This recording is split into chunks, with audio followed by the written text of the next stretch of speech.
வெற்றிவேல் முருகனுக்கு அரோகரா.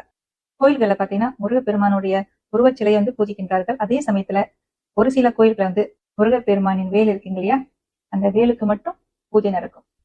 இப்ப தத்துவத்தின் அடிப்படையில் நம்ம பார்த்தோம்னா முருகப்பெருமானின் தோற்றம் முழுக்க முழுக்க ஞானத்தின் குறியீட்டாக காட்டுகின்றார்கள். அறிவு மட்டுமே நம்மை காக்கும் என்பது தமிழனின் அசைக்க முடியாத நம்பிக்கை. வேலோட அந்த வடிவத்தை பார்த்தோம்னா இந்த இடம் ஆழ்ந்து இருக்கும், இந்த இடத்துல விரிந்து இருக்கும், இந்த இடத்துல கூர்மையாக இருக்கும்.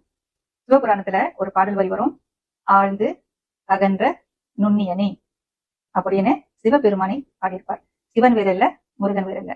ஆழ்ந்து அகன்ற நுண்ணியமான அறிவே சிறந்த அறிவாகும். நீங்க பாத்தீங்கன்னா கூறு கெட்டவனே சொல்லுவாங்க. கூறு கெட்டவனே அர்த்தம்னா அறிவு தாஜாமலமா இருக்கும். கூறு இல்லாத ஒரு அறிவு. செம்மையாக வாழ்வதற்கு கூறு கெட்ட அறிவு இருந்தா பயன்படாது என்பதுதான் அதற்கு அர்த்தம். கைவத்துல எப்படி சிவனை உருவமாக பார்த்து அதுக்கப்புறம் அரு உருவமாக சிவலிங்க தோற்றமாக பார்த்து வழிபட்டு அதுக்கப்புறம் தியானத்தில் இருக்கும் பொழுது அருவமாக இறைவனை தியானம் பண்ணி அதன் பின்பு சுவாமி சொருவமான நிலையில் சிந்திக்கின்றோம் அல்லவா. அது போலதான் உருவத்தில் பார்க்கின்ற முருகப்பெருமானை வேல் வடிவத்துல பார்த்து அதுக்கப்புறம் மேற்கொண்டு அவனை அருவமாக தியானிக்க வேண்டும். உருவாய் அருவாய் உலதாய் இலதாய் மறுவாய் மலராய் மணியாய் ஒளியாய் கருவாய் உயிராய் கதியாய் விதியாய் உருவாய் வருவாய் அருள்வாய் குகனி.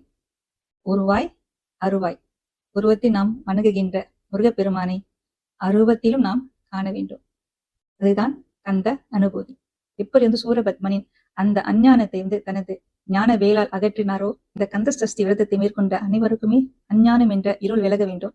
முருகப்பெருமானை வேலை வணங்கி மெய்ஞானம் அருள வேண்டும் என்று அனைவரும் வேண்டிக் கொள்வோம்.